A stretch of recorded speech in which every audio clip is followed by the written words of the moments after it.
¿Cuántas promesas te han hecho que no se han cumplido? Yo no te prometo un gran sueldo. Te prometo un trabajo fijo. No te prometo que siempre sea como el primer día. Te prometo que nunca te faltarán las fuerzas. No te prometo que todos tus compañeros resistan. Te prometo que se puede llegar hasta el final. No te prometo personas importantes. Te prometo personas que no saben cuánto valen. No te prometo que vayan a hacer caso de lo que digas. Te prometo que querrás repetirlo una y otra vez. No te prometo la comprensión de los que te rodean. Te prometo que sabrás que has hecho lo correcto. No te prometo que te vayan a pedir ayuda. Te prometo que te necesitarán. No te prometo una decisión fácil. Te prometo que nunca te arrepentirás. No te prometo un trabajo perfecto. Te prometo formar parte de un proyecto inolvidable. No te prometo que siempre vayas a obtener resultados. Te prometo que tu trabajo dará mucho fruto. No te prometo que vayas a tener grandes lujos. Te prometo que tu riqueza será eterna. No te prometo que siempre vayas a poder ser valiente. Te prometo que tu amor será más fuerte que el mío. No te prometo que puedas acabar con el dolor, el sufrimiento y la injusticia. Te prometo que estés donde estés, llevarás esperanza. No te prometo el reconocimiento del mundo. Te prometo una palabra eficaz. No te prometo seguridades humanas. Te prometo la certeza de que has sido elegido. Y te prometo que alimentarás al mundo.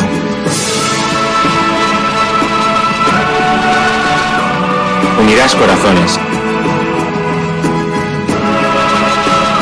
Acompañarás a los que sufren. Confirmarás a los que quieren ser fuertes. Experimentarás con ellos la verdadera alegría. Sumergirás a los hombres en la verdad. Y serás sacerdote, testigo de Jesucristo.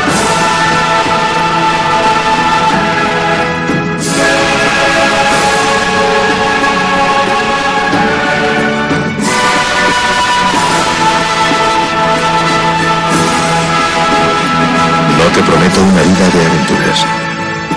Te prometo una vida apasionante.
Invitamos a todos los que están en sus casas, a los que están en los hospitales, a los que están en distintos lugares de internación, que no pueden salir por enfermedad, por debilidad, a los que los cuidan, a los presos, a los monjes y a las monjas de clausura, a que espiritualmente peregrinemos para alcanzar el don de esta indulgencia del año santo 2025. En el nombre del Padre, y del Hijo, y del Espíritu Santo. Amén. Pidamos perdón juntos. Señor, ten piedad. Cristo, ten piedad. Señor, ten piedad. Recemos el credo profesando nuestra fe en Dios en el ámbito de la Iglesia. Creo en Dios Padre Todopoderoso, Creador del cielo y de la tierra, y en Jesucristo, su único Hijo, nuestro Señor, que fue concebido por obra y gracia del Espíritu Santo. Nació de Santa María Virgen, padeció bajo el poder de Poncio Pilato, fue crucificado, muerto y sepultado, descendió a los infiernos, al tercer día resucitó de entre los muertos, subió a los cielos y está sentado a la derecha de Dios Padre Todopoderoso. Desde allí vendrá a juzgar a vivos y a muertos. Creo en el Espíritu Santo, la Santa Iglesia Católica, la comunión de los santos, el perdón de los pecados, la resurrección de la carne y la vida eterna. Amén. Delante de Jesús, mirando a Jesús en el sagrario, le pedimos que venga a nosotros. Señor Jesús, no puedo recibirte ahora con la hostia consagrada, pero te pido que vengas espiritualmente a mi corazón. Jesús, quiero permanecer siempre con vos. Recemos por el Papa y por las intenciones que lleva en su corazón. Padre nuestro que estás en el cielo, santificado sea tu nombre. Venga a nosotros tu reino, hágase tu voluntad en la tierra como en el cielo. Danos hoy nuestro pan de cada día. Perdona nuestras ofensas, como también nosotros perdonamos a los que nos ofenden. No nos dejes caer en la tentación y líbranos del mal. Amén. Y a la Virgen le confiamos nuestra vida, la saludamos, le pedimos que nos siga cuidando para vivir siempre en la esperanza. Y que a todos los bendiga Dios, que es Padre, Hijo y Espíritu Santo. Amén. Amén. El peor analfabeto es el analfabeto político. No oye, no habla, no participa de los acontecimientos políticos. No sabe que el costo de la vida, el precio del poroto, del pan, de la harina, del vestido, del zapato y de los remedios dependen de decisiones políticas. El analfabeto político es tan burro que se enorgullece y ensancha el pecho diciendo que odia la política. No sabe que de su ignorancia política nace la prostituta, el menor abandonado y el peor de todos los bandidos, que es el político corrupto, mequetrefe y lacayo de las empresas nacionales y multinacionales. Tenemos el honor de tener una vez más aquí a Sacy Alejandre, periodista. Muy buenos días, Sacy, ¿cómo estás? Buen día, Caro. Gracias por invitarme, siempre un placer. Muchas gracias a ti por aceptar esta conversación. Sacy, pues queremos hablar sobre la visita la semana pasada de Marco Rubio, también en este contexto de las crecientes hostilidades de Estados Unidos hacia Venezuela y cómo se une todo este discurso de la llamada guerra contra las drogas. Ya hemos tenido oportunidad también de hablar contigo por aquí anteriormente. Nos has explicado muy claramente de cómo esta narrativa pues se desmorona en sí misma en los propios argumentos que esgrime Estados Unidos. ¿Nos podrías primero, para aclarar como todo este panorama, pues cuál es tu interpretación, tu lectura de esta visita que hace Marco Rubio la semana pasada a México y a otros países de Latinoamérica?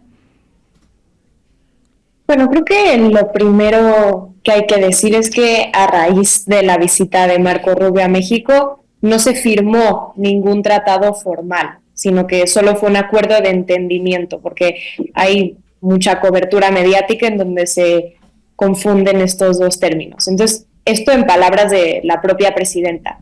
Y bueno, con eso hay luces y sombras, porque por un lado, que no haya un tratado escrito implica que no hay, al menos en lo legal, ningún marco de actuación obligada por parte de México que nos someta, o sea, ni a responsabilidades dirigidas desde el norte, ni a represalias formales en caso de no cumplir con estas responsabilidades. Aunque también, por otro lado, tampoco nos ampara de ninguna manera formal de cualquier arrebato imperial de los Estados Unidos en nuestra contra. Porque aunque en términos prácticos y viendo la historia y la forma de actuación de los Estados Unidos, no hay ningún tipo de acuerdo ni entendimiento que nos dé ninguna certeza ni aval de lo que será nuestra relación bilateral en términos reales. O sea, lo poco que sabemos de lo que se acordó en la reunión es, como dijo la presidenta, que se llevarán a cabo operaciones espejo, por ejemplo, operaciones espejo en la frontera, en las cuales cualquier operación en suelo estadounidense de necesitar extenderla a nuestro territorio, se delegará la responsabilidad a nuestras fuerzas de seguridad. Y esto es clave porque precisamente bajo esto es que la presidenta rechaza, como hizo hace poco, el envío de elementos y tropas estadounidenses a nuestro territorio. Entonces, bueno, esto es el mejor acuerdo posible, porque al menos en la palabra tendríamos la soberanía para actuar sobre nuestro país. Pero bueno, aún con eso tenemos que leer entre líneas, porque aunque estas operaciones de las que se habla las ejecutaríamos nosotros, pues siguen siendo operaciones comandadas por Estados Unidos, siguiendo lo que ellos conciben como operaciones. O sea, es decir, que si la directriz es capturar, cercar o entregar a una persona o un grupo que ellos consideran como criminal o incluso terrorista, sin que nosotros tengamos pruebas de que lo sean, entonces aún tendríamos que ejecutar la acción. Y bueno, más todavía se habla de una transparencia, podemos asumir total, de nuestra inteligencia con Estados Unidos. Algo que, bueno, visita de Rubio o no, ya viene ocurriendo. Pero entonces tendríamos palabra en cuanto a qué se hace con esa información, con esas bases de datos por parte del imperio una vez que se las cedamos. Una inteligencia que además tenemos que recordar que es información de todos nosotros como mexicanos. Y bueno, yo creo que lo tercero es que se habla también de entrenamiento de nuestras Fuerzas Armadas en los Estados Unidos. Algo que otra vez ya sucede, incluso desde el sexenio pasado, que pues se han llevado capacitaciones de modernización de nuestra policía, de fuerzas especiales del ejército, no solo en Estados Unidos, sino también en Israel, por sus fuerzas especiales, que es todo un tema. Así es que, bueno, la reunión de Marco Rubio la deberíamos de ver como un punto de inflexión o simplemente como una continuación de lo que ya está sucediendo. O sea, yo creo que más bien es lo segundo. Y bueno, hablando de logros, digamos, más allá de los cantos de sirena de Marco Rubio, aludiendo a una colaboración récord de México para combatir el narcotráfico, pues lo cierto es que, por ejemplo, que haya declarado con todas sus letras que Estados Unidos sea precisamente quien provee de armamento a los cárteles que dice querer combatir, pues es muy importante. Y sobre todo viene de una carta de negociación del gobierno mexicano que ha dedicado investigaciones fuertísimas sobre el tráfico de armas estadounidenses para el uso del narcotráfico. Pero es que incluso con eso, y aunque hay logros diplomáticos por parte de México que hay que resaltar, pues siempre hay un grado de ilusión, porque lo cierto es que no existe tal cosa como un logro diplomático en relación a Estados Unidos. Y ni siquiera solo de México, de ningún país, porque, o sea, tal y como le dijo un periodista al propio Marco Rubio en la rueda de prensa con nuestro canciller aquí en México, Estados Unidos solo entiende la diplomacia de los buques de guerra. Todo lo demás se le escapa. Entonces no podemos ser ingenuos en ver esto como un entendimiento entre iguales, porque por más cordial que sea el trato, que esa fue la palabra favorita para definir este encuentro, ellos siempre operan con el resto del mundo usando la zanahoria o el garrote estratégicamente. Cuando conviene usan la zanahoria, pero detrás, y esto tenemos que recordar, siempre estará el garrote. Claro, Ceci, y en este contexto también escuchábamos una videocolumna que publicas en tus redes sociales, donde haces esta reflexión que al tiempo que ocurría este ataque para 11 personas venezolanas en una embarcación, precisamente Marco Rubio pues estaba en estas imágenes que veíamos, ¿no? Con el canciller Juan Ramón de la Fuente hablando explícitamente sobre que la política de Estados Unidos pues iba a volver a hacerlo las veces que fueran necesarias, ¿no? Aquí estamos viendo ¿Qué tanto, Sasi, no solamente simbólicamente, sino en una cuestión práctica, real, de hecho, asumir una propaganda tal cual como la de Estados Unidos y esta supuesta guerra contra las drogas, que finalmente se traduce en hostilidad a pueblos latinoamericanos, compromete a México? ¿En qué sentido? Pues en eso, ¿no? Tú reflexionabas un poco sobre que entonces los enemigos de Estados Unidos serían también en algún punto los enemigos de México en esta lógica de cooperación, ¿o cómo podemos interpretar estos así? Sí, bueno, yo hablaba, o sea, sobre todo de dos hechos que ocurren simultáneamente a la reunión con Marco Rubio aquí en México, que fue el ataque, bueno, el ataque, el asesinato a los 11 supuestos venezolanos, pero también otro evento que fue lo que ocurrió en China. O sea, creo que no podemos leer ninguna de las acciones que toma el gobierno estadounidense ahora mismo sin tomar en cuenta pues, el factor determinante que las guía, que es la decadencia aceleradísima de su propia condición como imperio. Y ante eso, pues, el mundo se empieza a reconfigurar. O sea, no podemos obviar este segundo evento que ocurre también en el momento de la reunión con Marco Rubio en México, que fue la reunión de la Organización de Cooperación de Shanghái, en la que por primera vez en un largo tiempo China y Rusia consolidan una alianza a nivel simbólico, que es muy importante, pero también económico y geopolítico. O sea, fue una reunión en la que, entre otras cosas, se acuerdan una serie de programas de cooperación, de infraestructura, de préstamos entre los países del bloque usando las monedas nacionales, es decir, un paso real y concreto hacia desdolarizar el comercio mundial. Y dentro de este eje, que incluye de facto a 40% de la población del mundo.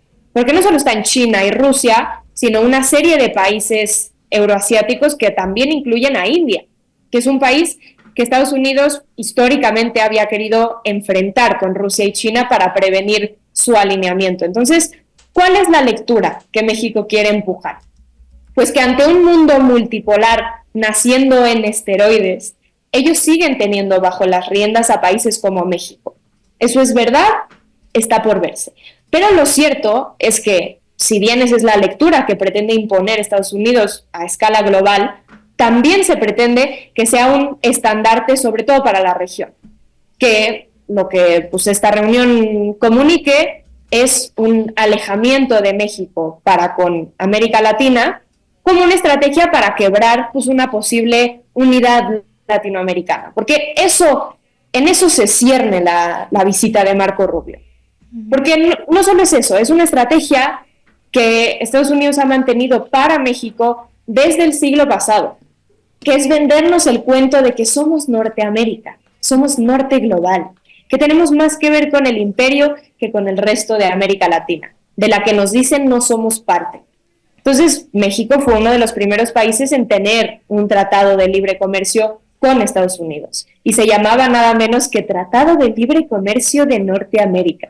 Y la estrategia la mantiene. O sea, ¿qué mensaje político da el que, mientras Estados Unidos viola la soberanía venezolana para asesinar a 11 civiles, presuntamente también venezolanos, ese mismo Estados Unidos esté en México sonriente y dialogante, alabando a nuestra presidenta? Pues un mensaje que para México y para América Latina de que México es diferente, de que México es Norteamérica.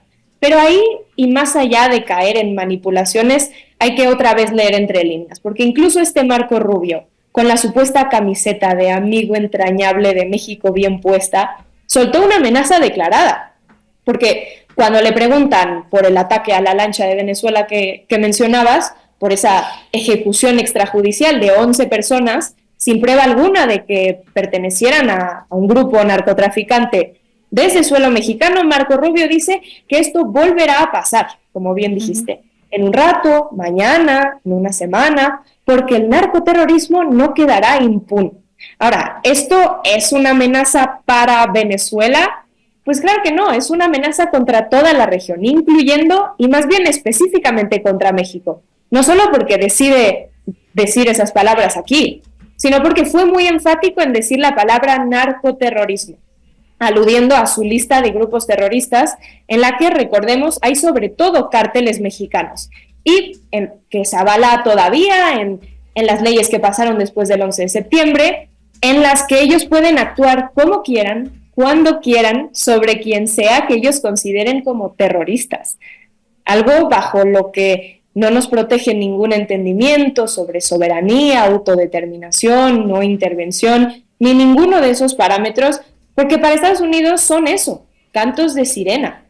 O sea, no nos podemos engañar, creo. La acción en Venezuela no solo va contra Venezuela, sino que es un cuento disciplinador para la región entera, incluido México, siendo el mismo Marco Rubio halcón, pero que con México se disfrazó de diplomático, que, mostrando las dos caras simultáneas, asesinó sin rechistar a 11 venezolanos en violación directa de la ley internacional, y el mismo día elogiando a nuestra presidenta en nuestro país. Entonces, ¿qué dice la lectura entre líneas de los elogios? Que mientras te portes bien, tendrás al Marco Rubio y por extensión al imperio estadounidense en modo diplomático, en modo cooperativo. Pero cuando te portes mal y nos dejes de servir, pues tendrás al imperio asesino. Y México no se escapa de eso. Claro. Ceci, y precisamente esto me lleva a preguntarte, cuando ocurrió todo esto también en estos días, Gustavo Petro emitió un borrador del comunicado de la CELAC frente precisamente a la presencia de tropas extranjeras en la región, llamando a la unidad de América Latina, pues para hacer frente a esta llegada de tropas, ¿no? Uno de los países que precisamente no firmó, no se sumó a este llamado fue Argentina. Sobre esto, pues antes de esta entrevista estábamos revisando por acá los resultados y el triunfo del peronismo y esta derrota que significa también para Milei, y quisiera preguntarte también eso, ¿cuál es tu interpretación, tu lectura sobre lo que ocurrió ayer y el papel de Argentina, pues en este juego también, en este entramado de la Unión de Latinoamérica y el hacer frente a Estados Unidos? Bueno, primero Argentina es clave a nivel Latinoamérica, no solo porque desde esa ola roja de principios de siglo, pues fue uno de los estandartes fuertes, junto con Venezuela, que la arranca, Brasil, que también se suma, pero que precisamente por eso había que quebrarla. Y hoy hay planes geopolíticos muy importantes para Argentina que son similares a los que hay con México y que tienen que ver también con ese comercio.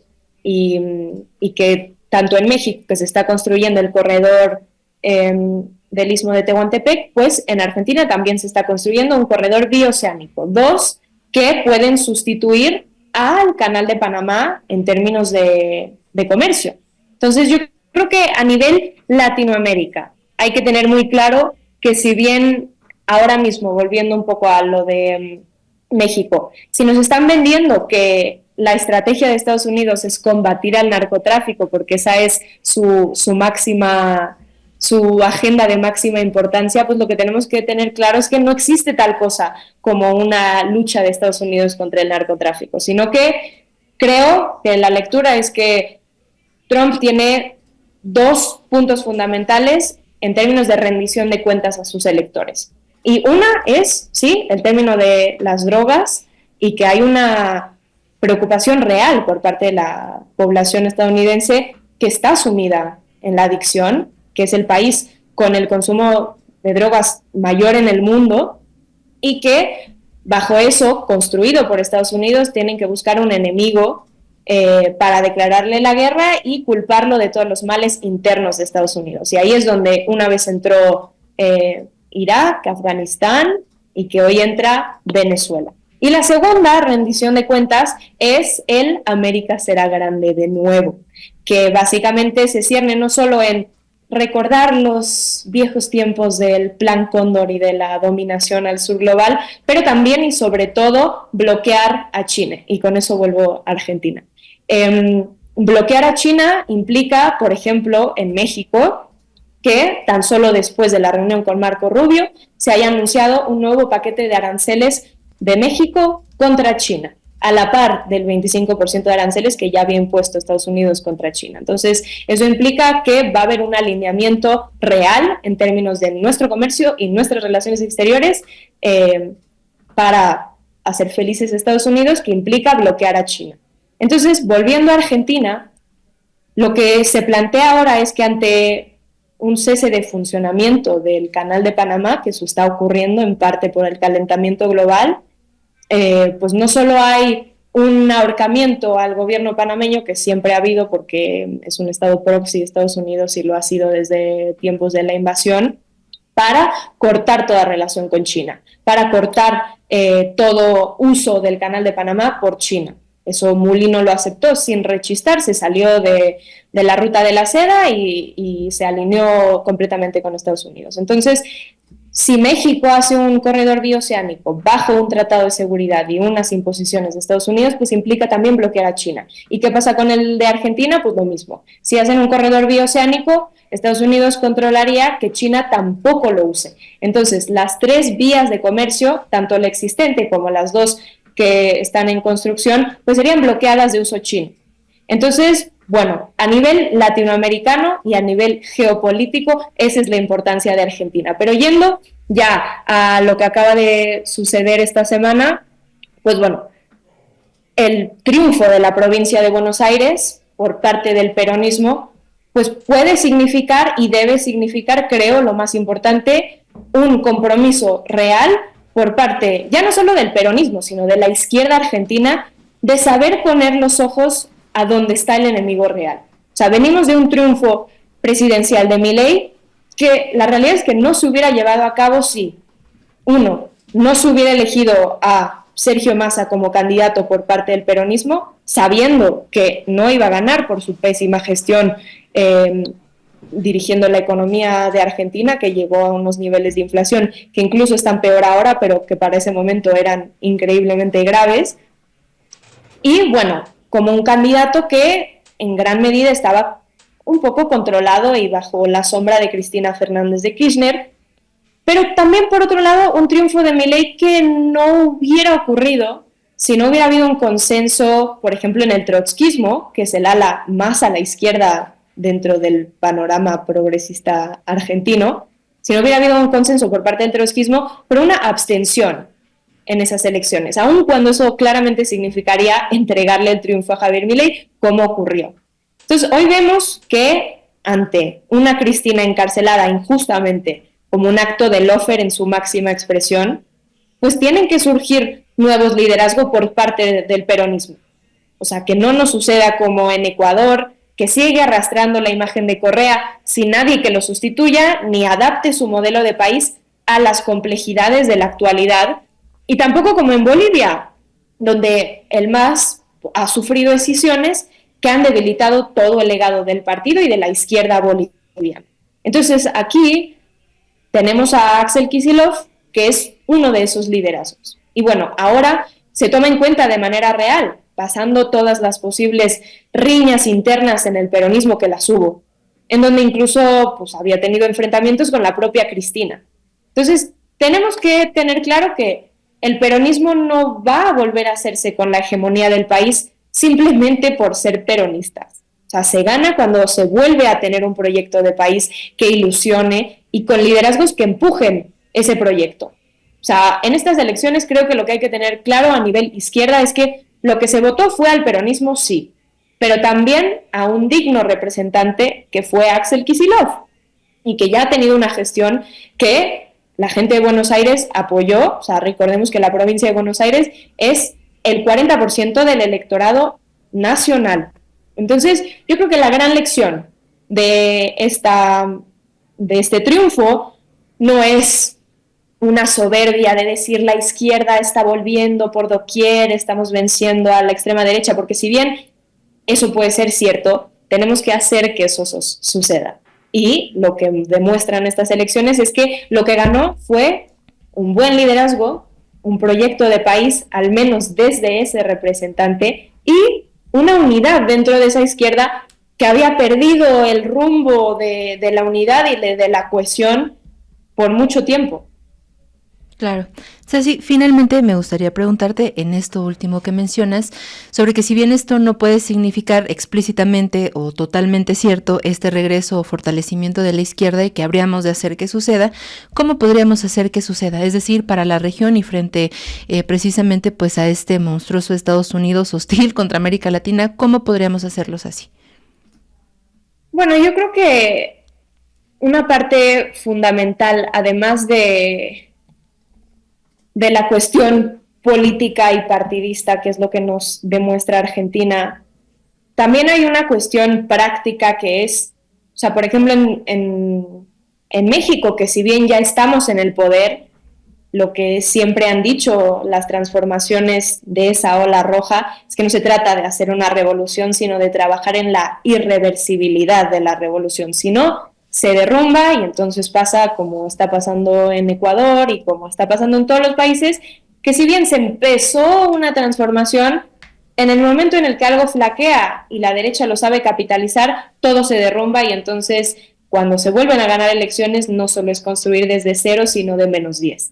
Entonces yo creo que en México nos falta, por ejemplo, en términos de Estados Unidos, ser muy hábiles en términos de estas relaciones con Estados Unidos que implican no solo tratados, sino lo que viene muy por debajo, que es una dependencia ya en lo más básico, que es el comercio y la soberanía alimenticia. O sea, creo que la única manera de protegernos de que Estados Unidos pueda dar una zarpada aún con todos los tratados es trabajar por debajo en que el 80% de nuestro comercio deje de ser hacia Estados Unidos. O sea, todavía el 50% de los alimentos de México vienen desde fuera.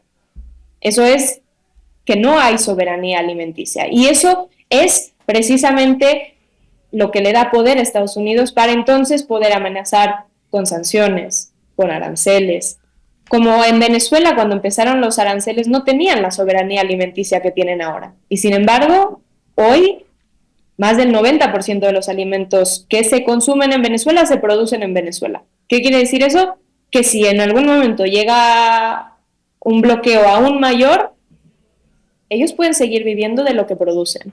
Eso en términos prácticos, ya con una revolución, con una transformación iniciada.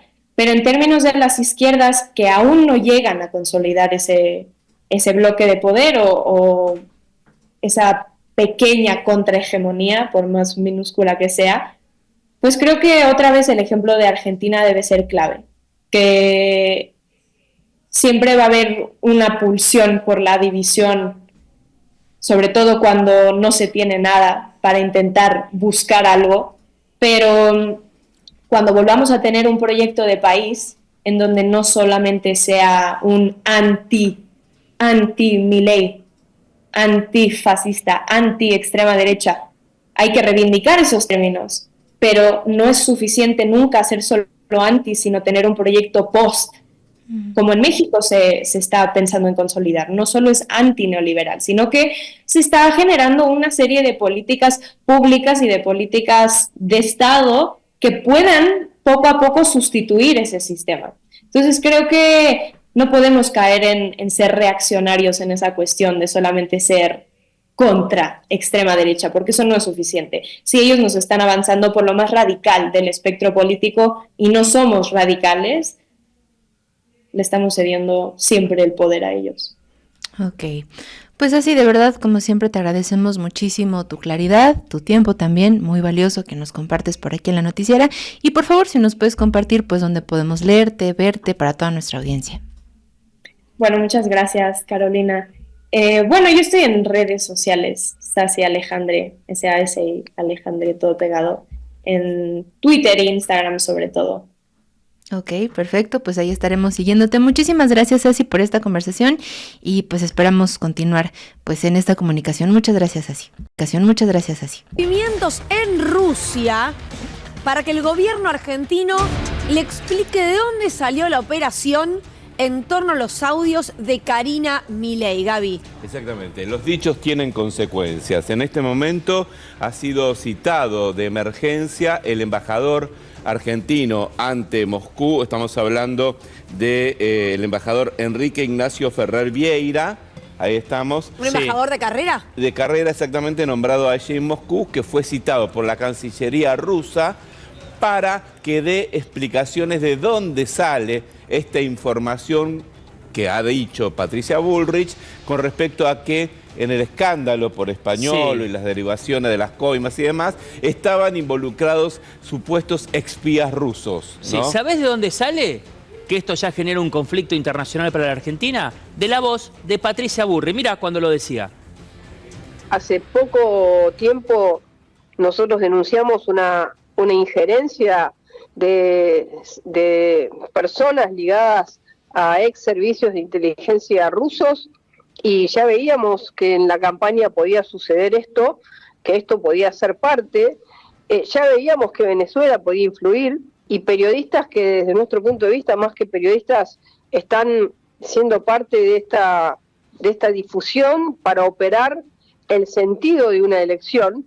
Esto ha sido algo que en los últimos 10 años se ha visto mucho en las elecciones en distintos países, en donde los servicios de inteligencia paralelos, más servicios de inteligencia extranjeros, por este mundo globalizado, operan intentando desestabilizar aquellos gobiernos que generan una conmoción en el mundo del poder. ¿Ustedes cómo saben que fueron los servicios y no otro funcionario que lo grabó con el WhatsApp y se lo mandó a alguien? Para entender. Bueno, a ver, ¿por qué puede haber sido cualquier persona? Ah, ok. Pero no sabemos quién fue.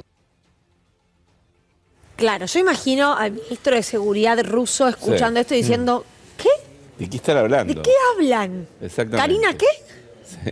Bueno, por eso es que citaron a dar explicaciones como representante del gobierno argentino al embajador argentino en Moscú. No solamente eso, la Cancillería aparte le dijo que rechazaban estas acusaciones totalmente infundadas.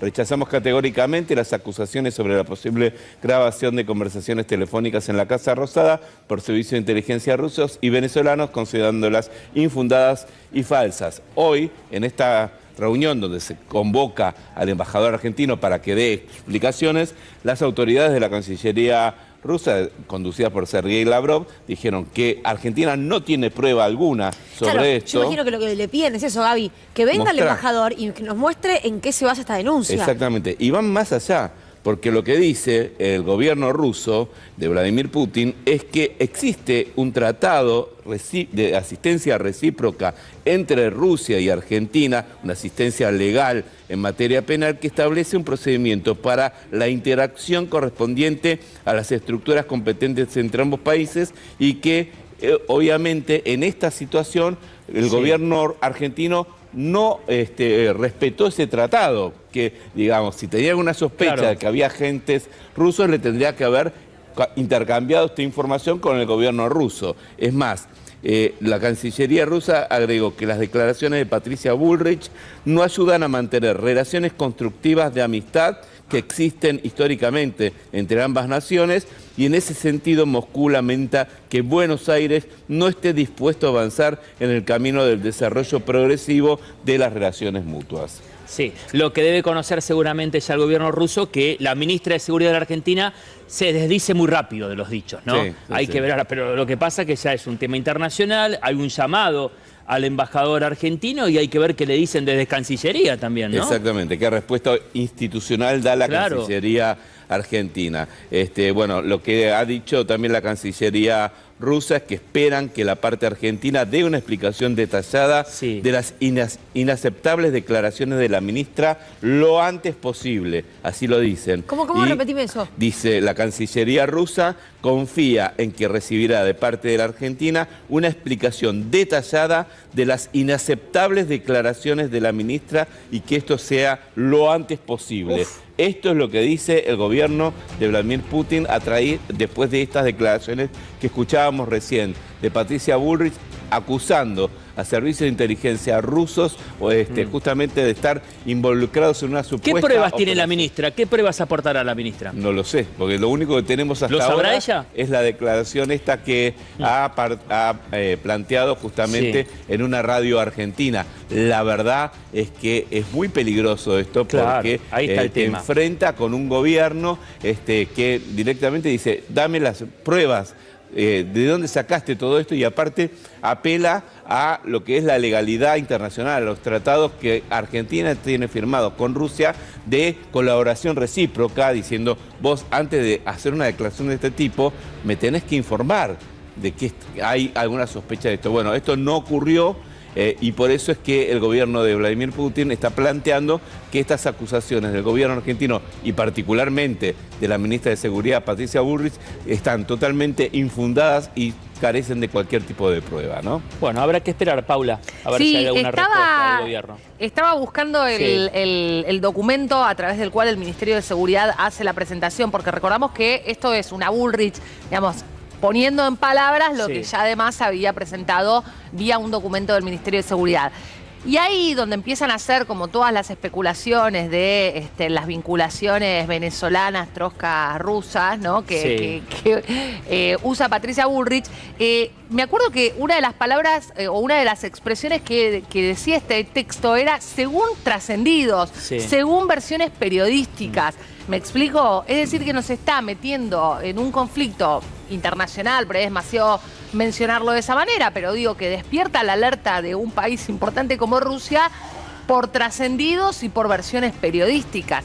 Es muy poco serio lo que hace Patricia Bullrich. Ahora, me estaba acordando también, Gaby, ¿fue las fiestas de este año el conflicto con los diplomáticos rusos ¿Navidad? De Trump? Fue Navidad, no se acordaban, fue Navidad. Que también ya habíamos tenido un problema por el operativo policial, donde detuvieron a funcionarios de la embajada que tenían inmunidad diplomática, que hubo todo un tira y afloje ahí porque ellos no querían presentar la documentación que le exigía el control de tránsito, y eso fue escalando. Y hubo un reclamo del gobierno ruso de un pedido de explicaciones por que se suponía estaban violando lo que tenía que ver con la inmunidad diplomática que tienen justamente las personas. Se sabe que en todas las embajadas hay servicios de seguridad y servicios de inteligencia que tienen rol casi, digamos, que tienen un estatus casi diplomático y que están protegidos por el Pacto de Ginebra, entre otras cuestiones. En este caso en particular, ahora es la ministra de Seguridad la que hace estas declaraciones en forma pública, donde directamente vos estás... Imagínense que cualquier gobierno acusara a la Argentina de utilizar sus servicios de inteligencia para desestabilizarlos o para generar algún problema interno. Obviamente la reacción de Argentina tendría que ser dame las explicaciones correspondientes. En este caso, Rusia llama al embajador argentino para que dé las explicaciones correspondientes, pero aparte le recuerda a la Argentina que tienen este pacto de reciprocidad y de colaboración, que es lo primero que tienen que tener en cuenta a la hora de establecer cualquier tipo de denuncia de este tipo. Bueno, a Bullrich también se la escuchó, viste que a ella le encanta mezclar peras con manzanas y calefones, hablar sobre la familia rusa de espías, que sabemos, hay un libro ya sobre esa familia que crió 2 hijos en Argentina, que pertenecían a la KGB y que regresan a Rusia hace un tiempo, son recibidos por Vladimir Putin cuando pisan tierra rusa. Digo, es una historia de película directamente. Bueno, linkeó ese caso con los audios de Karina Milei. Claro, y aparte hay una cosa insólita porque realmente esta familia que vivía en el barrio de Belgrano eran los que se llaman las células dormidas. Es más, acá en la Argentina no hicieron tareas de inteligencia. Estaban enfriándose. Estaban enfriándose porque después tenían que ir a un destino mucho más interesante para Rusia, que era un país de la Unión Europea, porque tenés el espacio para poder circular libremente por la Unión Europea, y allí es donde los atrapan. Después ocurre un intercambio de prisioneros entre Occidente y Rusia, y ahí es que la familia llega y es recibida como héroes nacionales. Pero en Argentina no cumplieron funciones de espionaje, al punto tal que los chicos que fueron producto de este matrimonio recién se enteraron de todo esto cuando Putin los recibe de Rusia. Es una cosa insólita. Pero de hecho les dice bienvenidos, y les hablan español porque los chicos hablaban español. Y los chicos conocían a sus abuelos sin saber que eran sus abuelos porque no podían saberlo, eran como unos amigos de la familia. No, toda una historia increíble. En serio, creo que eso tiene que ver con los audios de Karina Milei. Y además digo, pensemos en Javier Milei todavía no cumple 2 años de gobierno, ¿no? Pensemos en todos los problemas diplomáticos que ya tuvimos. Insultó a AMLO, el expresidente mexicano. Insultó a Petro. A Lula. A China. Se peleó con China. Ahora nos están cuestionando desde la embajada rusa. todo esto en menos de un año. España, el conflicto diplomático con exacto. España, ¿se acuerdan? Bueno, en su momento con el Papa Francisco. Con el Papa Francisco también, claro, bueno, todo, digo, el arte de la diplomacia claramente no. Y fíjate que no a es lo nivel suyo. regional, Argentina está aislado. Hoy Argentina, salvo que tiene un vínculo un poquito más fuerte con Paraguay, no tiene buena relación con el presidente uruguayo, no tiene buena relación con Brasil, no tiene muy buena relación con Chile. Digamos, la verdad que si uno, bueno, ni con Bolivia tampoco, con Perú más o menos, no se da mucha bolilla, pero la verdad si uno mida el panorama a nivel regional, Argentina está en un aislamiento muy grande. Y a nivel mundial, este alineamiento que ha tenido con los Estados Unidos y con Israel está haciendo también que tenga otras dificultades con otros países, incluso con miembros de la Unión Europea. Y ¿no? después tuvo que recular, ¿no? Recordemos también que con China, cuando lo necesitó, tuvo que salir a desdecirse. Porque eran todos iguales, dijo nuestra canciller acordás? Diana Mondino. Bueno, una más, Iván, de las metidas de pata de este gobierno. Irá el embajador, imagino, esto no puede negarse, está. a ir a la Cancillería rusa. Hay ¿Y qué que ver, dirán? claro, ¿Sabemos? eso, ¿con qué información va? Esperemos que no escale, porque si esto escala, puede terminar en la expulsión de un embajador de otro Esperemos país. que no. Esperemos que no lleguemos a ese nivel, porque aparte se da en un contexto bastante complejo. Recordemos que el gobierno argentino tiene una particular buena predisposición con el gobierno de Ucrania, Volodymyr Zelensky, que estuvo en su asunción aquí, en la asunción de Milei en la Argentina, tiene un vínculo que incluso no tiene hoy por hoy Estados Unidos con Ucrania, y eso obviamente es otra piedra más en las relaciones históricas que Argentina ha mantenido con Rusia, que esto es muy importante para tener en cuenta. En un contexto de una guerra que ya lleva 3 años, Argentina ha tomado un partido muy fuerte durante el gobierno de Javier Milei por su vínculo con Zelensky, y esto es otra piedra más en el zapato de las relaciones entre Argentina y Rusia. Gracias, Javi. Mientras tanto, el presidente de Argentina, Javier Milei, que iba a estar este próximo fin de semana en Madrid para participar en el acto de Viva 25, centrado este año en Europa, ha cancelado su agenda. Eso sí, un evento que contará con la presencia de líderes internacionales pertenecientes al grupo Patrios, el grupo del Parlamento Europeo en el que se integra Vox y que preside Santiago Abascal. Entre ellos, por ejemplo, va a estar Marine Le Pen o Víctor Orbán. Sin embargo, la ausencia de Milei tiene lugar en plena polémica por la corrupción que salpica a su hermana Karina Milei, 1 año y medio después de llegar al gobierno y cuando el peronismo ha ganado las elecciones en Buenos Aires, propinando un fuerte golpe al presidente argentino. Vox se ha disparado sin duda en las encuestas en España, superando hasta los 50 escaños. El presidente argentino, después del varapalo electoral que se llevó este domingo con la abultada derrota en Buenos Aires, cancela su agenda, cancela su viaje a España. No fijemos más o no se quejen más cuando tengas inseguridad, cuando no hay policía, cuando te maten, porque acaban de votar. O sea, también seamos honestos. Era la elección bonaerense, era la elección para mandarle un mensaje al gobernador que estás haciendo una gestión espantosa. Le mandaron un mensaje que estás haciendo una gestión bárbara. Y si vos no querías a Milei, podías votar un montón de otras opciones, digamos. El mensaje fue, entonces, ni una queja más de la inseguridad, de las escuelas, de la falta de infraestructura. Porque la verdad, ¿cómo traducís esta elección? A buena entendedora, con Ina Afinogénova. El problema de la Argentina son los políticos, el problema es la casta, gritaba Javier Milei. Y sus seguidores respondían a la consigna y cantaban: la casta tiene miedo. Con o sin miedo, lo que la casta seguro que sí tiene es otra cosa. La casta tiene dueño. Y los dueños son los mismos que tiene Javier Milei, sus jefes y sus mandantes. Por eso, más importante que preguntarse qué hará ahora Javier Milei es qué harán ahora los dueños de Javier Milei, el poder económico que utilizó a este monigote para enriquecerse, mientras empobrecía a la población, endeudaba al país y en muchos casos se llenaba los bolsillos de dinero. ¿Qué harán los dueños de la Argentina? ¿Van a sostener al monigote como presidente o van a hacer lo que hacen siempre con esos personajes? Usarlo para después tirarlo. La pregunta casi se responde sola. Después de usarlo, siempre se tira. Lo que falta saber entonces es si llegó el momento de tirarlo o todavía se le puede usar para seguir exprimiendo al país con su población adentro. En los 21 meses que Javier Milei lleva en el gobierno, pulverizó el valor de los salarios y de las jubilaciones, redujo el gasto social del Estado al mismo tiempo que multiplicó lo que se paga en intereses al capital financiero.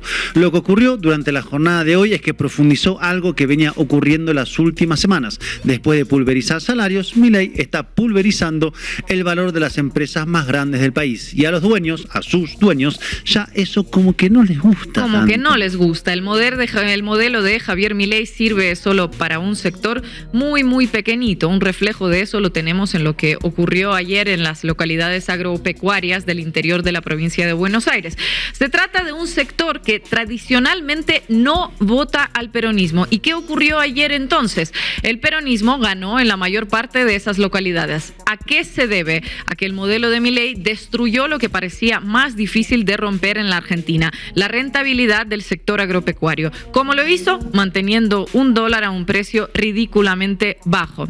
Por eso, al poder económico ya no le alcanza con aplaudirlo como hacían hasta hace poco, dijera la salvajada que dijera. A través de sus medios de comunicación le dan órdenes y le dicen lo que tiene que hacer. Veamos ahora la hoja de ruta. Ahora, ¿qué pasa? En términos políticos y en términos económicos, la elección de octubre le queda muy lejos. Entonces, tanto Javier Milei como Karina Milei, su hermana, la estratega política que falló en la provincia de Buenos Aires, tienen que pensar un esquema para octubre. ¿Será el momento de un Santiago Caputo nuevamente empoderado, con un estilo que busque en las raíces de Milei, pero que entienda que a un montón de gente no le ha gustado el insulto, que a un montón de gente no le ha gustado la ley de discapacidad, que a un montón de gente no le ha gustado el tema de las jubilaciones y el bono a los jubilados planchado? Todas esas cuestiones que calaron en la elección bonaerense le obligan al gobierno a replantearse la política entera.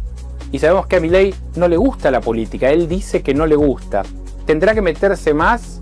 ¿Tendrá que cambiar el gabinete? ¿Tendrá que decirle a su hermana, afectada por los audios de Españolo, esta cuestión del 3% y las sospechas sobre los Menem, que es una nueva etapa?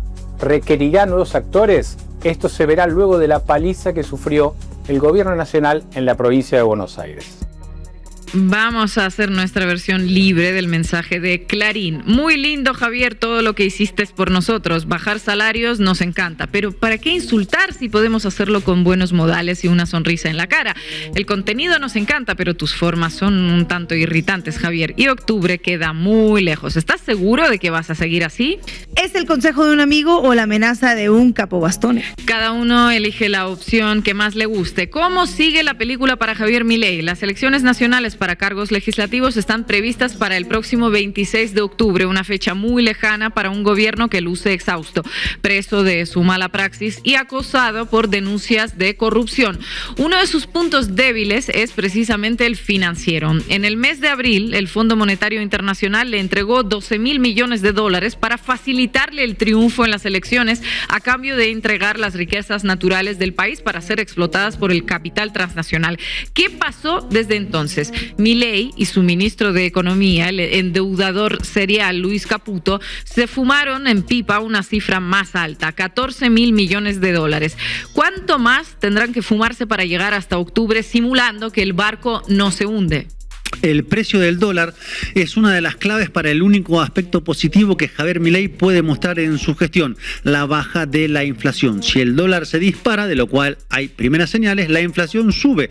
Y si eso ocurre, la derrota de ayer se puede replicar agravada en octubre a escala nacional. Por el momento y a día de hoy lo que está pasando es que el dólar, está alcanzando un techo máximo que se había planteado el gobierno y que había acordado con el Fondo Monetario Internacional, superando los 1.400 pesos y va para arriba. Y va para arriba. ¿Cuáles son los escenarios que se abren entonces desde acá hasta octubre y después de la elección? El primero es que Javier Milei persista en su rumbo actual, tanto en las políticas como en sus formas, y vaya perdiendo el apoyo del poder económico del cual depende exclusivamente. Si eso ocurre, y es lo que dijo ayer que haría en el mismo discurso en el que reconocía su derrota electoral, que iba a haber más ajuste, el proceso de desgaste se puede acelerar y el camino al precipicio se puede convertir en una autopista. Un segundo escenario es que Javier Milei se deje intervenir el gobierno por el poder económico. En ese caso, él pasaría a ser una figura decorativa, mientras que un jefe de gabinete pasaría a manejar el gobierno. algo parecido al rol que ocupó Sergio Massa desde el Ministerio de Economía en la última parte del gobierno de Alberto Fernández. La pregunta que surge es quién podría ocupar en ese momento este rol. Y no hay un nombre claro. Lo que sí podemos prever es cuál sería el contenido de un movimiento de este tipo. La ultraderecha estrafalaria, representada por Javier Milei, perdería lugar a favor de una derecha más tradicional. El poder económico intentaría conservar todo lo que Milei le regaló, cambiando las formas y los modales. El famoso gatopardismo, cambiar algo para que nada cambie. En un tercer escenario aparece el nombre de la vicepresidenta Victoria Villarruel, que viene en una disputa abierta con Milei hace ya varios meses. Uno de los sectores afectados por el plan económico en curso es la industria. Como ya hemos repasado en otras ediciones de La Base América Latina, la actividad industrial está desplomada debido a que la baja de los salarios redujo el consumo. Las empresas, principalmente pymes, pequeñas y medianas empresas, pero también algunas grandes y medianas empresas están quebrando a razón de 1.000 por mes. Entre los grandes industriales del país, una de las pocas voces que expresó públicamente sus críticas al gobierno de Javier Milei es Javier Madanes Quintanilla, propietario, entre muchas otras cosas, de FATE, una empresa dedicada a la producción de neumáticos. Bueno, ¿qué hizo Victoria Villarruel la semana pasada? Victoria Villarruel, que como decía Marco, está en una disputa profunda con Milei. Bueno, fue a visitar esta fábrica que se encuentra en crisis. Con menos plata en el bolsillo, las personas andan menos en auto y se venden pues menos neumáticos. Por eso está la fábrica en crisis. Además, el gobierno abrió la importación que amenaza con destruir a la industria nacional. Al igual que Javier Milei, Victoria Villarruel se encuentra bien a la derecha en el espectro político, pero a diferencia de él, cultiva un perfil nacionalista, católico y con vínculos aceitados con un sector de las Fuerzas Armadas que reivindica el terrorismo de Estado del periodo de la dictadura. ¿Podrá el poder económico conducir a Milei hasta el borde del abismo, pero al mismo tiempo evitar que Victoria Villarruel caiga con él? Qué pregunta. Esa es la apuesta de una parte del establishment al menos. Permitir que el huracán avance y acorrale a Milei, pero hacer un control de daños y evitar que el viento se lleve puesto todos sus avances en cuestión de desregulación, achicamiento del Estado y pérdida de derechos de los trabajadores. Un cuarto escenario es que caiga el gobierno con Victoria Villarruel incluida y que el Congreso, Asamblea Legislativa mediante, deba elegir un gobierno provisional. ¿Qué intentaría en ese caso el poder económico? Bueno, elegir un gobierno de lo que ellos llaman unidad nacional, integrado por sectores del peronismo, por la derecha tradicional concentrada en el PRO y por las esquirlas de la Unión Cívica Radical. Una de las ventajas que presenta este escenario, siempre desde la óptica del poder económico, obviamente, es que permite neutralizar el ascenso de la figura de Axel Kicillof, el gran ganador de la elección de ayer, como decíamos. Kicillof representa la opción más progresista dentro del sistema político argentino, una opción que el empresariado obviamente prefiere evitar. Guillermo Moreno, un peronista de perfil conservador, también está en contra de esta opción, de opción Kicillof, sin ocultar que el objetivo es marginarlo y sin dejar de mandarle mensajitos cifrados de afecto y amor a Villarruel también a veces. Escuchémoslo.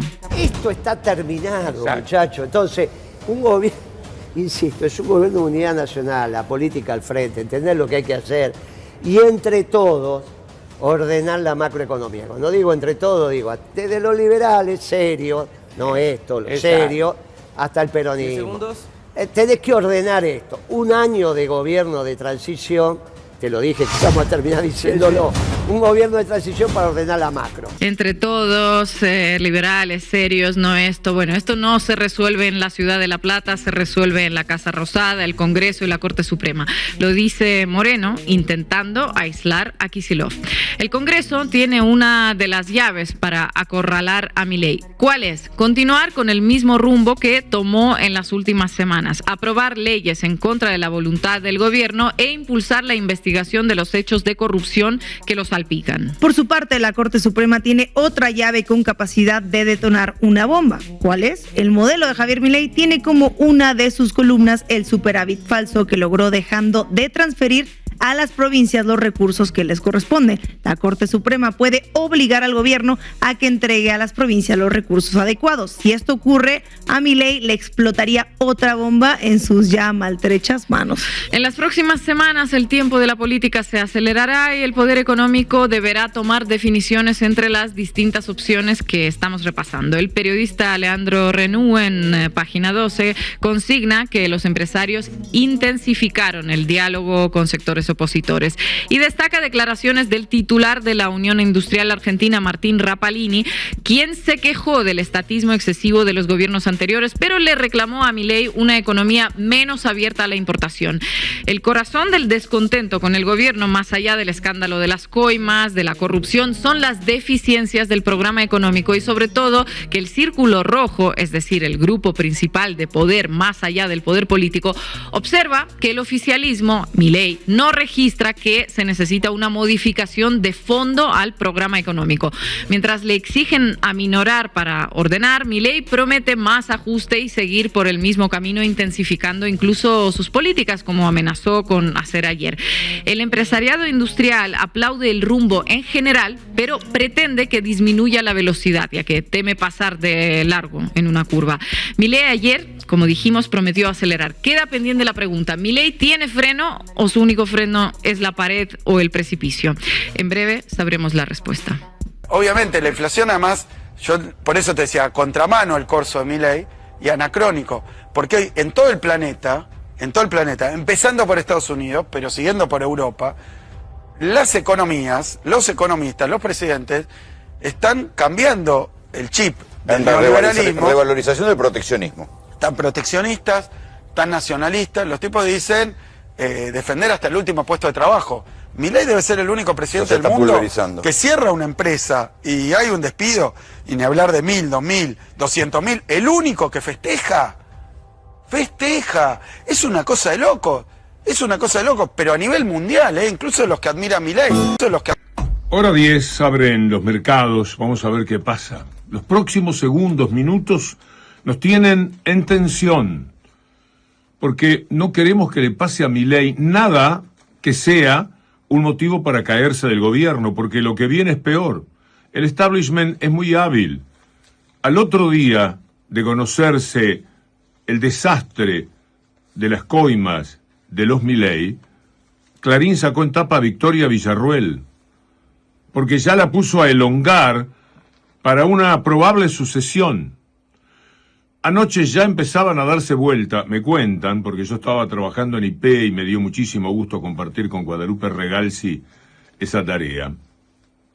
Me cuentan que ya empezaban los giros, ya estaban dándose vuelta, ya estaban hablando de las coimas, eso que no querían reconocer, eso que omitían. No nos olvidemos que la mafia de Clarín estuvo 48 horas sin hablar de lo que eran los audios de Españolo, como tomando distancia, porque eran audios. Toda la vida han jugado con los audios, pero ahora no querían porque estaban esperando, no podían creer. Es que para la derecha, el efecto de las coimas ha sido como la fiesta de Olivos, ni más ni menos. Un desencanto muy grande de los seguidores que iban ciegos. Detrás de eso, increíble, el episodio en sí mismo lo es, que es Milei. Tan, pero tan desnorteado en lo que dice y hace, tan solo, pobrecito Milei, que cuando habla en su discurso dice, esto exige una profunda autocrítica. Vamos a escucharlo de nuevo. Y de inmediato, en vez de hacer la crítica, haber despojado a los trabajadores de su salario, a los jubilados de lo mínimo que les corresponde, de haberles quitado los medicamentos, de haber perseguido a los científicos, en vez del bochorno de haber discutido con Jan Moche, un niño, en vez de la vergüenza que provoca la desatención del Garrahan, va a profundizar el modelo. Eso dice. Entonces, ¿dónde estaba la autocrítica? Y de esto toma nota el mercado. Así que más de lo mismo. ¿Y cómo le fue haciendo lo que hizo? Le ha ido muy mal. Han sido muy malos consejeros todos los adulones que desde el periodismo han estado nunca repreguntándole a Milei. El pobre Milei creyó siempre que corría solo. La sorpresa que se ha llevado ese pobre muchacho en una semana en la que tenía programado un viaje a Las Vegas.